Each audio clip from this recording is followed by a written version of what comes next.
YouTuber Vaishnavi మరణం వెనకాల అసలైన కారణం ఏంటో తెలుసా? వైష్ణవి జగిత్యాల జిల్లా కూరుట్ల మండలం మాదాపూర్ గ్రామంలో ఉండేది. ఆమె భర్త కూడా అదే ఊరికి చెందిన వ్యక్తి. వైష్ణవి మొదట్లో ఈ యూట్యూబ్, ఇన్స్టాగ్రామ్ లో చాలా యాక్టివ్ గా ఉండేది. అనుకోకుండా వైష్ణవికి ఒక రోజు ఒక కాల్ వచ్చింది. ఆ కాల్ లో హరిబాబు మాట్లాడుతూ ఒకరినొకరు పరిచయం చేసుకున్నారు. నెమ్మదిగా ఇద్దరి మధ్య స్నేహం, అలాగే ప్రేమ ఇవన్నీ పెరిగాయి. ఈ విషయం ఇద్దరు ఇళ్లలో చెప్పారు. కానీ హరిబాబు ఇంట్లో ఒప్పుకోలేదు. మీ ఇంట్లో ఒప్పుకోలేదు కాబట్టి మేమెలా మా ఇంటి అమ్మాయిని నీకు ఇచ్చి పెళ్లి చేస్తాము అంటూ వైష్ణవి ఇంట్లో తల్లిదండ్రులు కూడా హరిబాబును ఒప్పుకోలేదు. ఒకరోజు హరిబాబు ఆమె కోసం పురుగుల మందు తాగి చనిపోవడానికి ప్రయత్నం చేశాడని తెలుసుకుని అనవసరంగా ఒక వ్యక్తి చనిపోవడం ఎందుకు, మేం పెళ్లి చేస్తామని చెప్పి ఈ వైష్ణవి తల్లిదండ్రులు అన్నదమ్ములు నిలబడి పెళ్లి చేసి వాళ్ళ ఇంట్లోనే ఇద్దరిని పెట్టుకున్నారు. కొంతకాలం తర్వాత హరిబాబు తల్లి ఆ అమ్మాయిని తీసుకుని ఇంటికి వచ్చేయండి అని చెప్పడంతో అలాగే వైష్ణవి నమ్మేసి హరిబాబు ఇంటికి కాపురానికి వెళ్ళిపోయింది. వెళ్లిన కొద్ది రోజుల్లోనే వరకట్న వేధింపులతో పాటుగా ఫిజికల్ గా ఆమెను ఇబ్బంది పెడుతూ రోజు కొడుతున్నాడని చెప్పడంతో వైష్ణవి తల్లి ఇంటికి వచ్చేయండి అని చెప్పడంతో వైష్ణవి తల్లి వాళ్ళ ఇంట్లోనే ఒక గది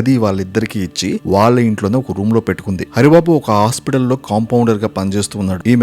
ఆమె డైలీ లైఫ్ ని యూట్యూబ్ లో వీడియోలు చేస్తూ ఉంటుంది. పెళ్లైన దగ్గర నుంచి కూడా రోజు ఇద్దరి మధ్య డబ్బుల గురించి గొడవలు. డైరెక్ట్ గా ఇండైరెక్ట్ గా హరిబాబు డబ్బుల కోసం ఇబ్బంది పెడుతూనే ఉన్నాడు. అప్పటికే వైష్ణవి 5 నెలల నిండు గర్భిణి. ఆల్మోస్ట్ ఆమె గర్భంలో ఒక నిండు ప్రాణం పోసుకుంటూ ఉంది. పెళ్లి కూడా కొద్ది నెలలే అవుతుంది. హరిబాబు మనసులో ఆమె తల్లి చెప్పిన మాటలు, వైష్ణవిని అడ్డు తొలగించుకో, నీకు మంచి కట్నం ఇచ్చే అమ్మాయిని పెళ్లి చేస్తానని. అప్పటికే హరిబాబుకి సంబంధించిన ఇల్లీగల్ ఎఫైర్ వైష్ణవికి తెలిసిపోయింది. అది ఎక్కడ వైష్ణవి యూట్యూబ్ లో వీడియో అప్లోడ్ చేస్తుందో అనే భయంతో వైష్ణవి నిద్రపోతున్న సమయంలో ఆమె మొహంపై దిండు పెట్టి ఊపిరాడకుండా చంపేశాడు. ఆ శబ్దానికి వైష్ణవి తల్లిదండ్రులు ఇంట్లోకి రాగానే హరిబాబు అప్పటికే వైష్ణవిని చంపేసి ఆమె మృతదేహం పక్కన నిద్రపోతున్నట్టుగా నడుస్తూ ఉన్నాడు. ఆ తర్వాత వైష్ణవి కొన ఊపిరితో ఉందని ఎక్కడ బ్రతికిపోద్దో అనే భయంతో హరిబాబు కత్తి తీసుకుని విచక్షణ రహితంగా పొడిచి చంపేశాడు. ఈ దాడిలో వైష్ణవి అక్కడే చనిపోయింది. రాత్రంతా మృతదేహంతోనే కలిసి నిద్రపోయిన ఈ హరిబాబు ఉదయాన్నే లేచి అందరినీ నవ్వుతూ పలకరించుకుంటూ అక్కడి నుండి బండి తీసుకుని పారిపోయాడు. ఎంత టైం అయినా కూడా